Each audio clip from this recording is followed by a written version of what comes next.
Filosofía de la mente, el estado de la cuestión. Un ensayo de Joseph L. Prades.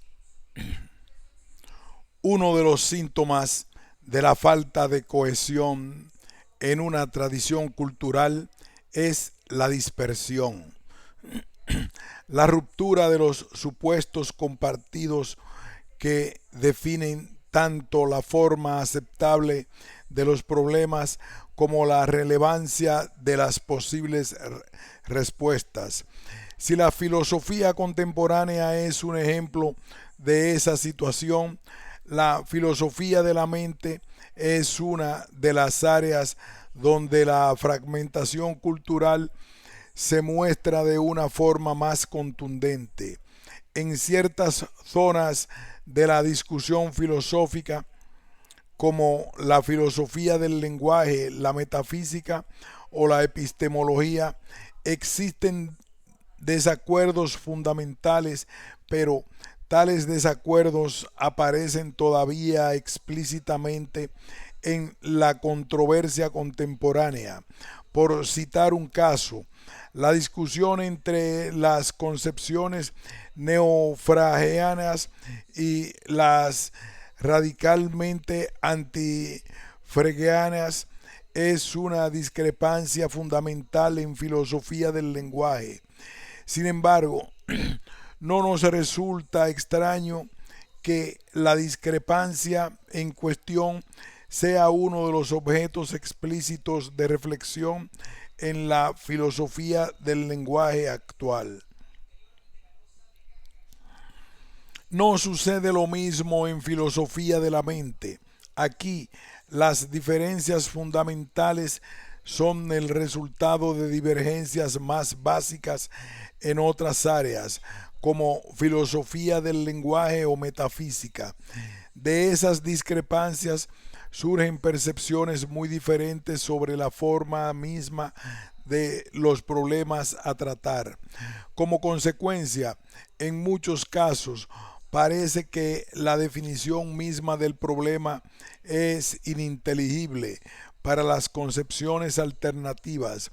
Por ejemplo, la idea misma de cuáles deben ser las cuestiones fundamentales en filosofía de la percepción depende de consideraciones muy generales sobre el contenido intencional que a su vez están vinculadas a una toma de posición en cuestiones básicas de filosofía del lenguaje y de metafísica. La reacción típica del defensor de una concepción computacional de la percepción ante las propuestas del realismo directo neo-gibsoniano es la de que su adversario se niega a responder al problema básico: ¿cómo es posible que el cerebro reconstruya un rico contenido perceptivo que va más allá de los estímulos causalmente relevantes que impactan sobre el sistema nervioso? La reacción del adversario es la de insistir en que el enunciado mismo del supuesto problema es ininteligible, que depende de confusiones conceptuales. No es que no haya un territorio en que se discuta sobre esta discrepancia fundamental. Lo hay, pero pertenece al área de la discusión filosófica que tradicionalmente no son reconocidas como patrimonio de la filosofía de la mente.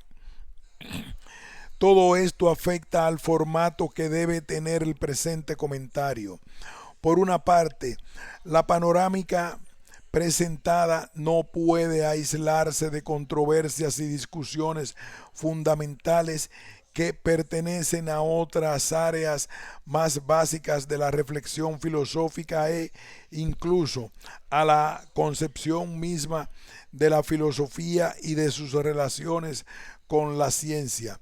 Por otra parte, los límites obvios de espacio impiden tratar de dibujar con precisión tales relaciones de dependencia. La estrategia escogida ha sido la de esbozar, en primer lugar, la que considero que es la oposición fundamental que recorre la literatura filosófica actual sobre la mente. Y, en segundo lugar, me preocuparé de apuntar ciertas conexiones entre tal divergencia básica y el tratamiento diferencial de ciertos problemas particulares, causalidad mental, percepción, intencionalidad, conciencia. Naturalmente, tendré que presuponer cierta familiaridad previa del lector con las taxonomías más generales que han rotulado las discusiones en filosofía de la mente en las últimas décadas: funcionalismo analítico, psicofuncionalismo, teorías de la identidad de tipos, teorías de la identidad de casos, para tratar de reconstruir las líneas maestras de una controversia que muchas veces cruza las fronteras que parecerían presuponerse en tales taxonomías. La herencia del conductismo lógico.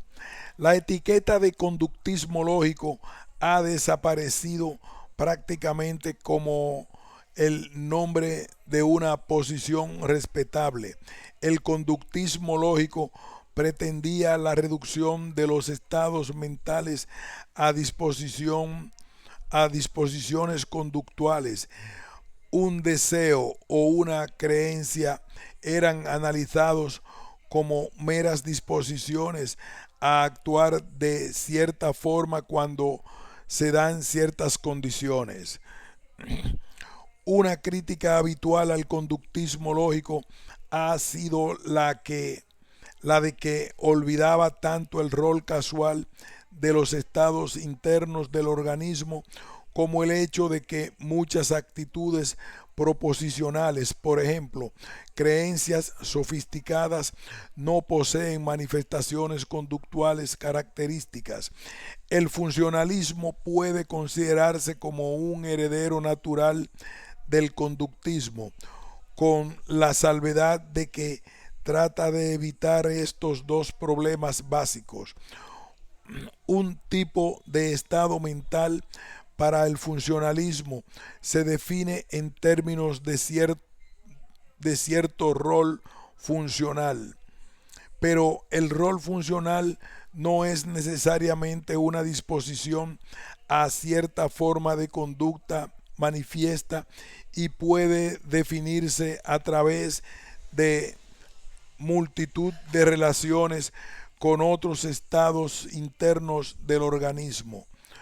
Sea como fuere, es importante observar una discrepancia fundamental en el uso actual de la etiqueta conductismo, una discrepancia que explica el hecho de que las posiciones que todavía son acusadas de ser conductistas pueden permitirse negar la acusación.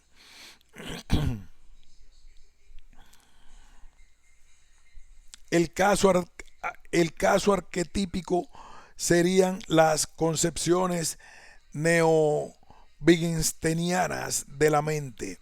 Estas concepciones suponen que un organismo cuya conducta manifiesta y observable fuera indistinguible de la conducta de un ser humano, de un ser al que consideramos como paradigmáticamente ejemplificando estados mentales, sería un organismo que también ejemplificaría estados mentales. Este compromiso es relativamente independiente de cuál sea la organización interna del organismo en cuestión. Seres con estructuras materiales muy diferentes tendrían que contar como dotados de mentalidad en la medida en que satisfaciesen los criterios ordinarios que rigen nuestras atribuciones en tercera persona, tal y como esos criterios son satisfechos paradigmáticamente por los miembros de la especie humana.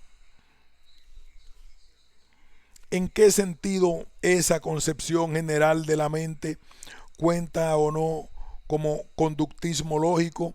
Sus adversarios suelen insistir en que lo es. Sus defensores lo niegan. La diferencia fundamental de interpretación estriba en el peso que se dé a la cuestión de la reducción. Esta concepción de la mente no tiene por qué estar comprometida con una reducción de los predicados mentales a disposiciones conductuales o roles funcionales, caracterizados en términos no intencionales. Esa es la diferencia fundamental tanto respecto al panorama tradicional del conductismo lógico como a las versiones más habituales del funcionalismo. Por supuesto, esa diferencia puede ser acusada de inconsistente o de tratar de ocupar una posición constitutivamente inestable. La discrepancia se sitúa necesariamente en un territorio mucho más general. Es inteligible la existencia de ciertos vínculos a priori entre ciertas formas de comportamiento y la presencia de estados mentales sin que los tipos mentales sean reducibles a tipos no intencionales. Hay, pues, una concepción general de la mente humana que puede ser descrita en líneas generales como guardando ciertas similitudes con el conductismo lógico y que en modo alguno ha desaparecido de la discusión contemporánea.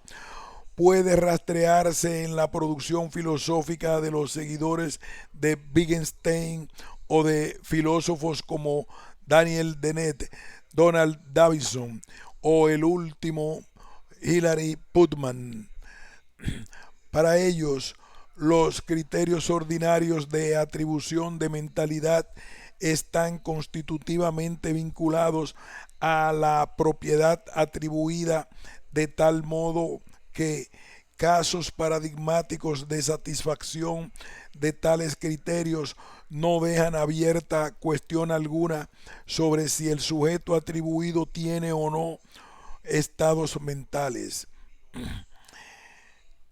Ello, por supuesto, no implica la tesis de que la denominada psicología popular es una teoría científica, ni la tesis de que sus generalizaciones son asimilables a leyes que individualizan los poderes causales de las propiedades mentales, ni, por supuesto, la tesis de que sea posible reducir los significados de las atribuciones de mentalidad a un vocabulario no psicológico.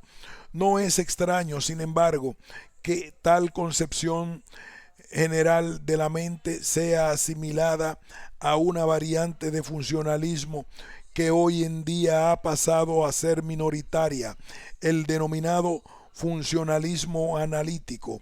El funcionalismo analítico se caracteriza normalmente como una tesis sobre el significado de los términos mentales.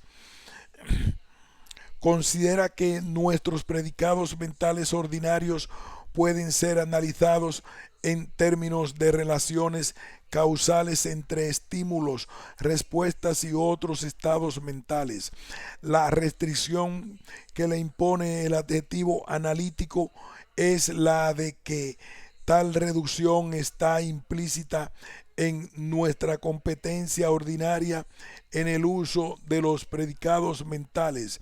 Es posible, por supuesto, descubrir empíricamente leyes complejas sobre nuestra psicología a las que solo nos da acceso el conocimiento científico sofisticado. Un funcionalista analítico tiene que insistir, sin embargo, en que tal tipo de leyes pueden ser violadas por psicologías alternativas sin que eso cuente en contra de la amplificación de los estados mentales relevantes. Las leyes que no pueden ser violadas en ningún mundo posible son aquellas que forman parte de los criterios de competencia lingüística que rigen las atribuciones ordinarias de mentalidad. Es importante, para entender muchas de las discusiones contemporáneas, tener presente qué diferencia el funcionalismo analítico de las concepciones de la mente que caracterizaré como no reduccionistas. En esta presentación considero que las formas habituales de funcionalismo, incluso las formas de funcionalismo a priori, cuentan como reduccionistas en la medida en que se comprometen con la reducción del vocabulario intencional a tipologías funcionales que en sí mismas son inteligibles sin presuponer nociones intencionales. Se trata de una estipulación terminológica que no coincide con otro uso habitual del término reduccionismo. Muchas veces se insiste en que las formas más habituales de funcionalismo no son reduccionistas en la medida en que no suponen la reductibilidad de los tipos funcionales mismos a tipologías más básicas. Según mi estipulación terminológica, el funcionalismo analítico es normalmente reductivo. Trata de analizar los predicados mentales en términos no psicológicos. Otra característica fundamental es su compatibilidad con una teoría materialista de la mente. El funcionalismo analítico, por ejemplo, del recientemente fallecido D. Lewis, puede identificar un estado mental de un sujeto o de una población con un tipo de estado material, y puede hacerlo sin necesidad de renunciar a su pretensión de ser una teoría a priori. Está establecido a priori que un estado quizás desconocido, identificado por cierto rol funcional, es el estado mental de un sujeto. Lo que no es a priori es cual sea de hecho ese estado material. Su divergencia con las formas a posteriori de materialismo y de funcionalismo estriba en que para estas la investigación empírica puede proporcionarnos criterios de identificación de estados mentales que ignoren y violen los criterios implícitos en las atribuciones cotidianas y accesibles al hablante ordinario. Como veremos, esa no es una diferencia pequeña. En la aparición recalcitrante de ciertos problemas seculares, por ejemplo, el carácter supuestamente misterioso de la conciencia, es una diferencia crucial que sitúa a los defensores de las dos formas de funcionalismo en territorios opuestos. Materialismo y psicofuncionalismo. Actualmente la mayoría de los filósofos analíticos de la mente se autoclasificarían de funcionalistas a posteriori. Uno de los rasgos básicos de la discusión contemporánea no es solo el carácter dominante de tal posición, sino el hecho de que con ella se ha tendido a borrar la distinción entre funcionalismo y materialismo que era común hace algunas décadas. En efecto, una vez se ha aceptado que la caracterización de las propiedades esenciales de un determinado tipo de estado mental depende de descubrimientos empíricos que pueden interponer taxonomías y clasificaciones no isomorfas como las que son accesibles a priori a un hablante competente. Parece artificioso insistir en la diferencia entre el rol causal y el realizador material. Después de todo, estados materiales idénticos en contextos idénticos son idénticos funcionalmente, y cierta referencia mínima a un contexto causal parece necesaria si la tesis del materialismo de la identidad ha de ser plausible. El materialismo contemporáneo trata desesperadamente de no ser chauvinista.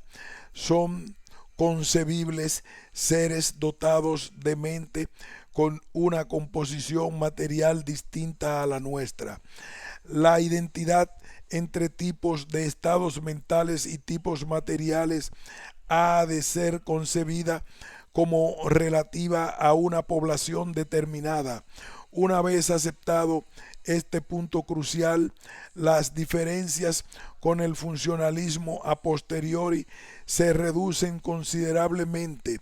Parece que cierta referencia al rol funcional en sentido laxo debe ser imprescindible para determinar si dos estados materiales diferentes tienen que contar o no como estados de tipos mentales semejantes cuando sean típicos en poblaciones muy diferentes desde el punto de vista material.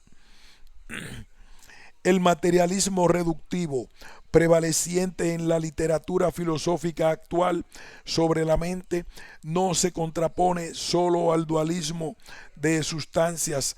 El dualismo cartesiano no es una de las opciones relevantes en la discusión contemporánea. El materialismo reductivo ha de ser contrapuesto a formas no reductivas de materialismo. El materialismo mínimo o no reductivo que comparten todas las posiciones relevantes en la filosofía de la mente actual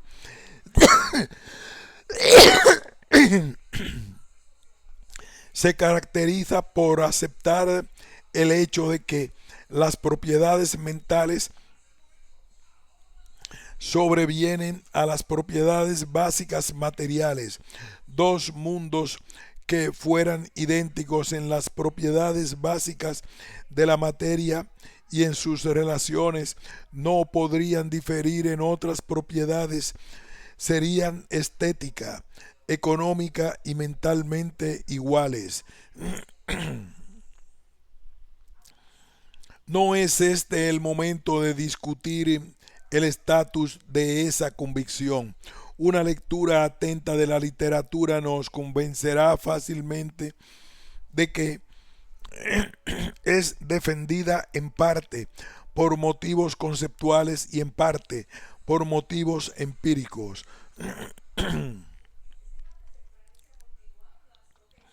Por motivos conceptuales, nuestra idea de lo que sea una propiedad básica es exactamente la idea de que pertenece a un tipo que genera esa relación de dependencia. Por motivos empíricos, tenemos buenas razones para creer que la metodología que sigue la física básica nos descubre propiedades cada vez más elementales. Sea como fuere, la tesis del materialismo reductivo no se reduce a la tesis del materialismo mínimo. Necesita algo más, una tesis sobre la dependencia sistemática. Un caso límite sería la identidad entre los estados mentales y los estados materiales, más fuerte que la mera relación de sobrevivencia global. Aceptar, aceptar, por ejemplo, la tesis de la sobrevivencia global de los hechos económicos sobre los estados físicos del universo no parece, al menos a primera vista, generar relaciones de dependencia metafísicamente interesantes entre el auge de la inflación y los hechos físicos. A primera vista, las distintas situaciones posibles que pueden describirse como situaciones de aumento exorbitado de los precios son situaciones que no tienen relaciones de semejanza interesantes desde el punto de vista de las propiedades físicas básicas involucradas. Desde este punto de vista, dos situaciones de inflación económica no tendrían que parecerse entre sí más de lo que podría parecerse cualquiera de ellas a una situación de deflación. Por supuesto, los defensores del materialismo reductivo piensan que tienen argumentos para mostrar que, al menos en el caso de los predicados mentales, sí hay razones para establecer tales relaciones de dependencia metafísica. Típicamente, identidad o, como mínimo, realización, un estado mental particular tiene los poderes causales que tiene en virtud de ejemplificar los poderes causales propios de ciertas propiedades básicas. Entiendo, por tanto, que la división más profunda que recorre la filosofía de la mente actual no está bien caracterizada en términos de realismo versus antirrealismo, ni en términos de conductismo lógico o funcionalismo analítico versus materialismo o fisicalismo a posteriori. La primera de las contraposiciones será normalmente rechazada por la mayoría de los que tendrían que ser catalogados como antirrealistas. La segunda de las contraposiciones olvidaría dos aspectos fundamentales de la discusión contemporánea: el carácter reductivo del conductismo lógico y el funcionalismo analítico, y, por otra parte, el hecho de que este último es perfectamente compatible con el materialismo a posteriori.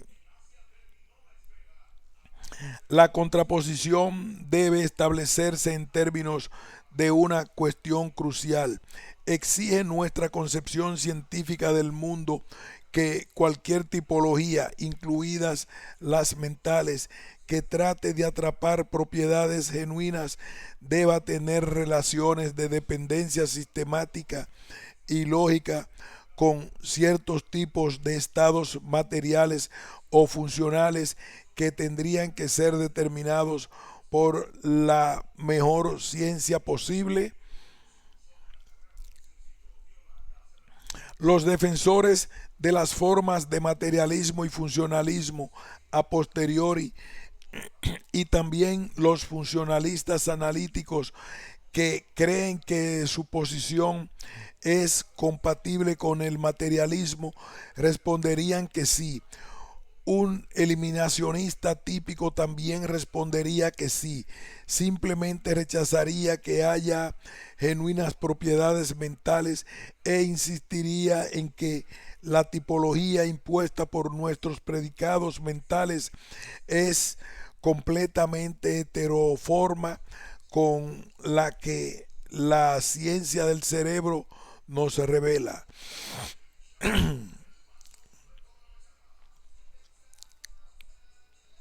Es por ello por lo que evitaré cuidadosamente el término realismo intencional para referirme a la posición dominante en la filosofía de la mente actual, y en su lugar utilizaré el término reduccionismo o materialismo reductivo. Por supuesto, se trata de una estipulación terminológica con el único propósito de individualizar un conjunto de teorías. Debemos recordar que un funcionalista puede defender que no trata de reducir la eficacia causal de los tipos funcionales de la eficacia causal de los tipos materiales más básicos. Es esta una discusión sobre la que tendré que volver más adelante. En cualquier caso, mi justificación para la elección de la expresión materialismo reductivo es que permite agrupar un conjunto de concepciones de la mente humana que comparten dos supuestos fundamentales. A. La eficacia causal de un estado mental está determinada en cada caso particular por la eficacia causal de un estado material al que es idéntico o que constituye una realización en este contexto. Y B. Los rasgos mentales son reductibles a propiedades materiales o funcionales. 3. Causalidad y explicación psicológica.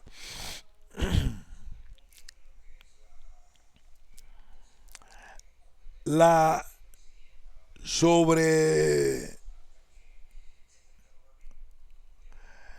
la sobreveniencia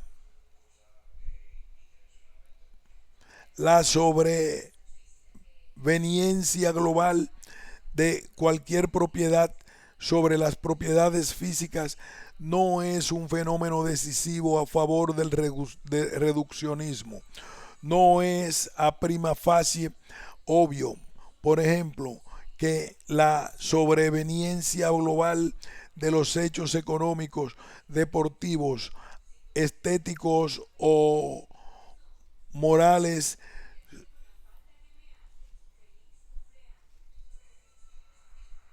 sobre los hechos físicos exija la reducción de unos a otros.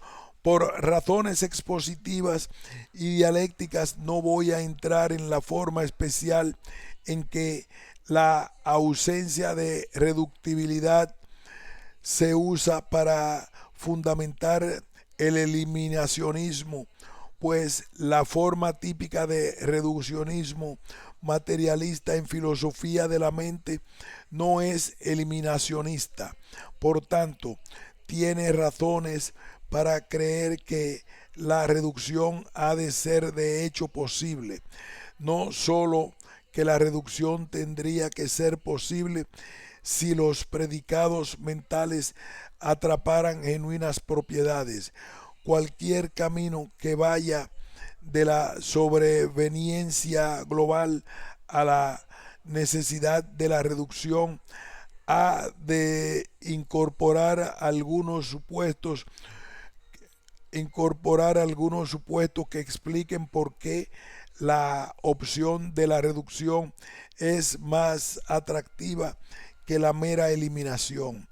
Creo que es justo decir que los argumentos más socorridos, los argumentos que articulan el trasfondo sobre el que debe apoyarse el reduccionismo, dependen de una forma u otra de dos intuiciones fundamentales e íntimamente conectadas: la eficacia causal de los estados mentales y el tipo particular de éxito que tienen las explicaciones psicológicas ordinarias.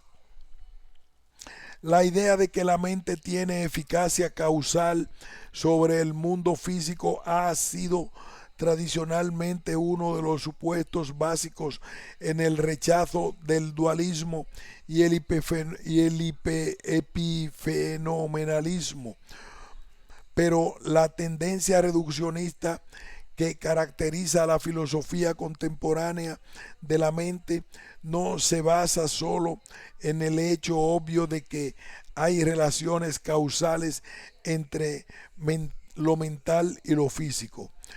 No es injusto decir que se ha producido en las últimas décadas lo que puede describirse como una creación anti-davidsoniana combinada con la idea de que debemos explicar satisfactoriamente el éxito de nuestras explicaciones psicológicas ordinarias.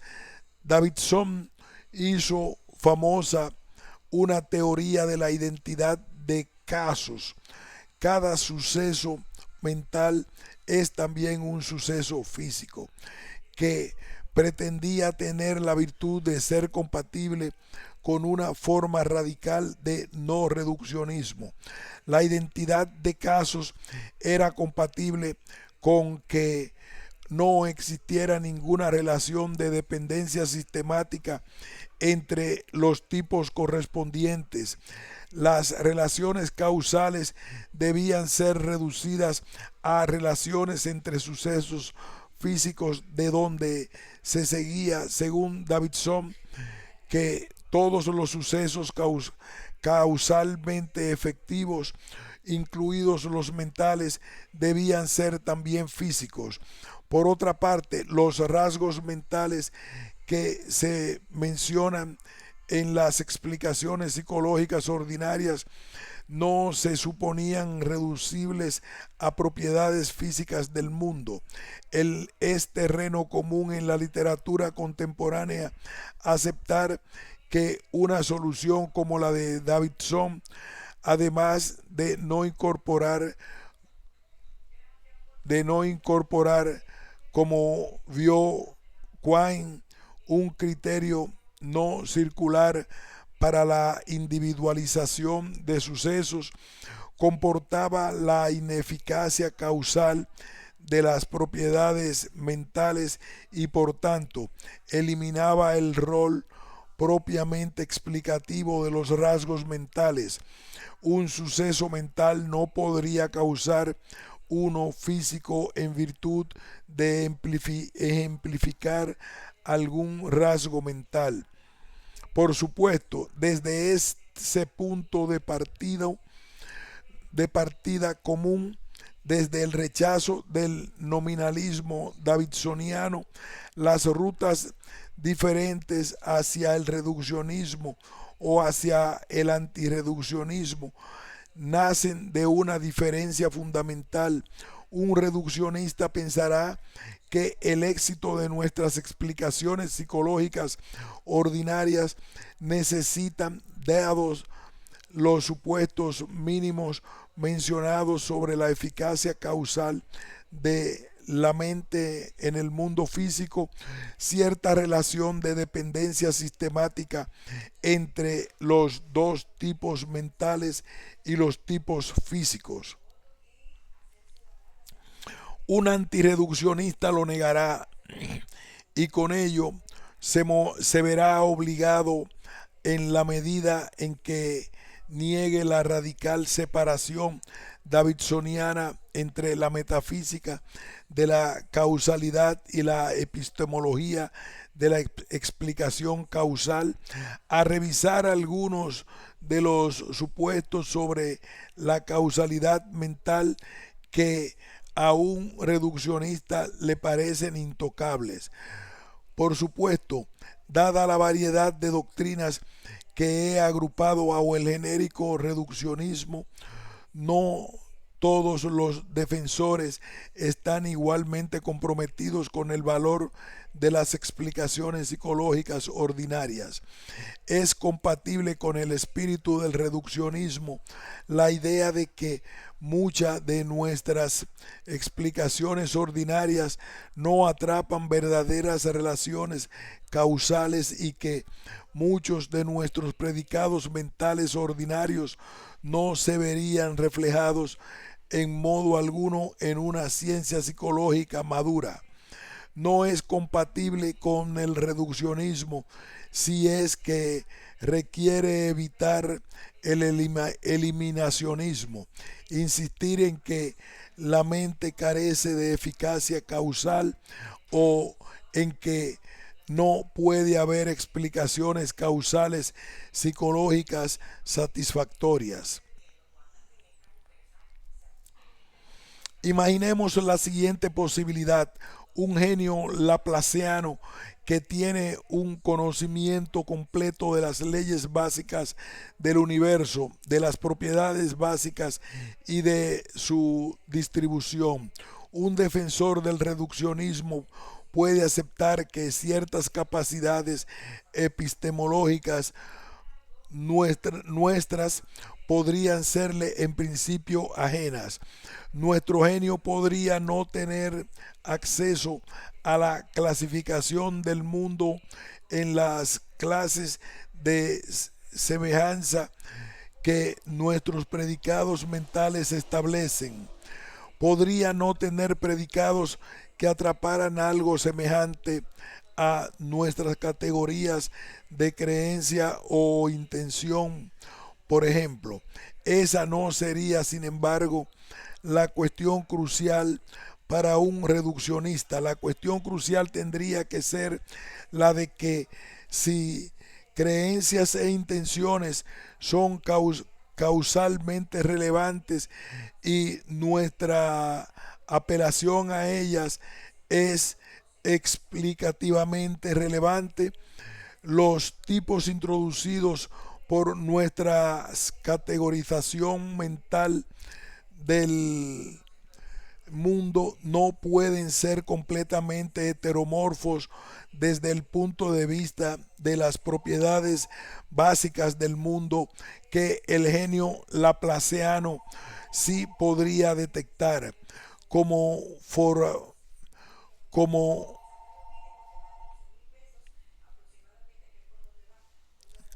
como Fodor ha argumentado una y otra vez. Si la explicación psicológica atrapa casos particulares bajo tipologías arbitrarias desde el punto de vista del verdadero orden causal del cosmos, su éxito y estabilidad serían tan misteriosos como pudieran ser los de una posible psicología que estableciera relaciones de semejanza entre fenómenos según, por ejemplo, el día de la semana en el que sucedieran. Fodor 2000. O como ha expresado desde un punto de vista más general David Lewis.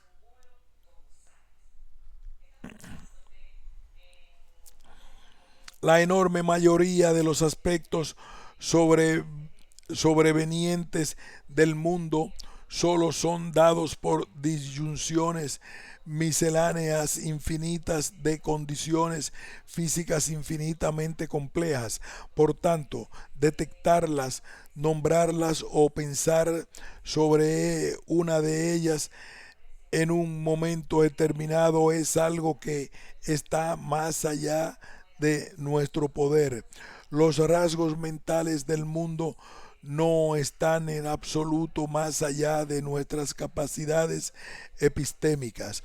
Conglomerados finitos de partículas, nosotros podemos seguir su rastro. Debe haber, por tanto, alguna suerte de simplicidad en ellos. Lewis, 1995. Es controvertido que pueda seguirse de este argumento para formas convencionales de funcionalismo la conclusión, la simplicidad subyacente de los tipos mentales es compatible con cierta autonomía explicativa, incluso causal, de los tipos funcionales respecto a los tipos neurofisiológicos. Para los protagonistas de la resurrección de las viejas teorías de la identidad de tipos, como por ejemplo King, la posibilidad exigible solo puede ser garantizada por la identidad de los tipos mentales funcionales con los tipos más básicos. Por otra parte, el rechazo de este argumento general es lo que caracteriza las posiciones que he descrito como antirreduccionistas. Todas ellas han de rechazar como confuso el uso de la expresión seguir su rastro, que aparece en la cita de Lewis. Parte del problema radica en que ese vocabulario parece exigir que la conducta de seguir el rastro, por ejemplo, la conducta a través de la cual se manifiesta la percepción de un estado mental en otro ser, habría de ser caracterizada de una manera neutra, independiente del objeto que se supone rastreado. Ese es, en términos generales, el supuesto que rechazan las concepciones neo-wittgensteinianas de la mente, posiciones a las que se ha aproximado recientemente uno de los que fue en su momento padre fundador del funcionalismo, H. Putnam.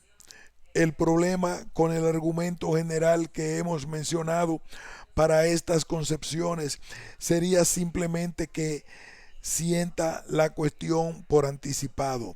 El no reduccionista dirá que el argumento de Lewis necesita de un supuesto discutible, el supuesto de que el estado mental de percibir intencionalidad en otros es un mero estado de detección, un estado caracterizable independientemente de cualquier vocabulario intencional.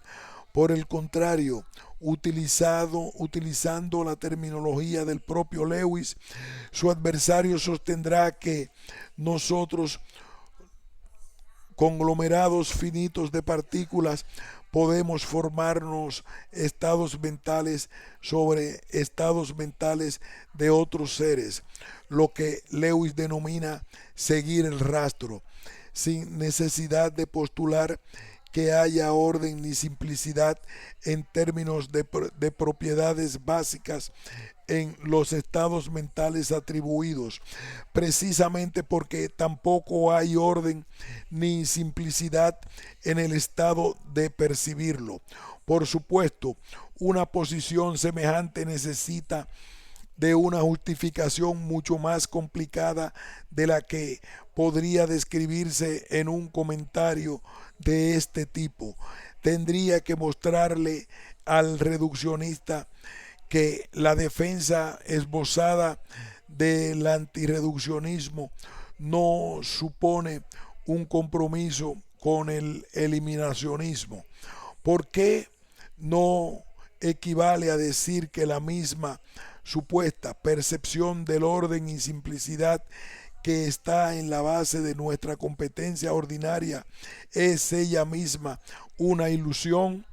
En todo caso, ¿cómo se explica el hecho de que parezca que no es completamente ilusoria?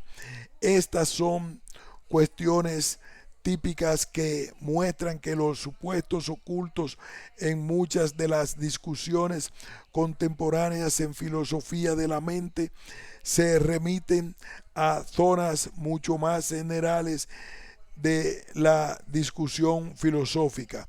Parece que la única manera en que el antirreduccionista puede defenderse es aceptando una concepción del lenguaje y la intencionalidad cercana a la defendida por el último Wittgenstein. Sea como fuere, la literatura contemporánea parece encontrar dificultades para elaborar una noción coherente de la causalidad mental que sea capaz de mostrar que el reto del planeta, la cita de Lewis, puede ser respondido satisfactoriamente. Uno de los supuestos fundamentales del funcionalismo es, por supuesto, que las propiedades mentales son causalmente eficaces y que, para hacerlo, su eficacia causal ha de estar sistemáticamente relacionada con la eficacia causal de las propiedades básicas del mundo. Otro es que ha de explicarse satisfactoriamente cierta autonomía de los tipos mentales respecto a los tipos estrictamente neurofisiológicos. La tensión parece evidente. La aceptación de tal autonomía mínima pone en cuestión el tipo requerido de perspicua dependencia sistemática entre los procesos causales involucrados. En los últimos años, J. King ha sido el más destacado defensor de la tesis de que el funcionalismo que no acepte una reducción de los tipos funcionales a los tipos materiales correspondientes es una actitud incoherente. La intuición básica del argumento de King parece clara: la supuesta autonomía explicativa de los procesos de orden superior, mentales, funcionales, no puede ser más que un fenómeno ilusorio si atendemos a ciertos requisitos plausibles sobre el funcionamiento de toda explicación genuinamente causal, so pena de negar el cierre causal del mundo físico o aceptar que en los casos de causalidad mental son casos de sobredeterminación causal. Parece necesario aceptar que la causa mental de un efecto físico ha de ser ella misma una causa física. Si las causas mentales son causas físicas, las propiedades mentales son propiedades físicas. La supuesta autonomía explicativa de las tipologías mentales y funcionales debe descansar en contra de las pretensiones habituales de los defensores del funcionalismo en la identidad de las propiedades mentales y las propiedades básicas del mundo. En cierto sentido, los últimos años del siglo XX pueden describirse como una época de pérdida de la inocencia respecto a la viabilidad del modelo funcionalista, en tanto que esencialmente distinto al materialismo de los más destacados intentos de bloquear el materialismo de la identidad, que se caracterizan por tratar de extraer lecturas metafísicas de ciertas asimetrías explicativas entre las propiedades básicas del mundo y las propiedades del orden superior. Stephen Yablo, por ejemplo, ha insistido en la última década en la proporcionalidad de la relación causal. Las causas funcionales mentales son más proporcionales a los efectos funcionales causal. Las causas funcionales mentales son más proporcionales a los efectos funcionales intencionales, mantienen relaciones contrafácticas más robustas con ellos que las supuestas causas neurofisiológicas o físicas. Yablo 2003. Tal tipo de teoría parece encajar perfectamente en la metafísica de las propiedades, de acuerdo con la cual las propiedades son conjuntos de poderes causales y los poderes causales de las propiedades del orden superior o determinables son menos específicos que los poderes causales de las propiedades del orden inferior o determinados, en el sentido de que estas últimas son una manera especial de ejemplificar la propiedad de orden superior. Schumacher, 2001. Nadie duda de que en cierto contexto explicativo apelar a una propiedad de orden superior puede ser más relevante que apelar a una de orden inferior. Lo que se nos propone es que el fenómeno no afecta solo a la relevancia pragmática o epistémica de la explicación causal. Se trataría de un fenómeno metafísicamente relevante. Es discutible que tal tipo de movimiento no pueda ser acusado por un defensor de las teorías de la identidad de tipos de cometer una petición de principio. Ello estaría conectado con las dificultades para explicar la relación de múltiple realización como un caso especial de la relación metafísica entre determinable e indeterminado. Erin, 1996. Por otra parte, los defensores de posiciones radicalmente antirreduccionistas pueden considerar esta situación dialéctica como una reducción al absurdo de los supuestos fundamentales del reduccionismo. De hecho, la misma noción de realización sería para ellos sospechosa, una suerte de engendro gramatical que poseería al mismo tiempo los rasgos de los universales y de los particulares. Stewart, 1997. Otra manera de expresar esta reacción sería la de decir que la teoría que se nos propone entraña la ausencia de criterios metafísicos de individuación del supuestamente único realizador en cada caso particular de la propiedad funcional. Putnam, 2000 y Corby y Prades, 2000. Aquí hacemos una pausa y continuaremos en el apartado externismo, contenido estricto, percepción e intencionalidad.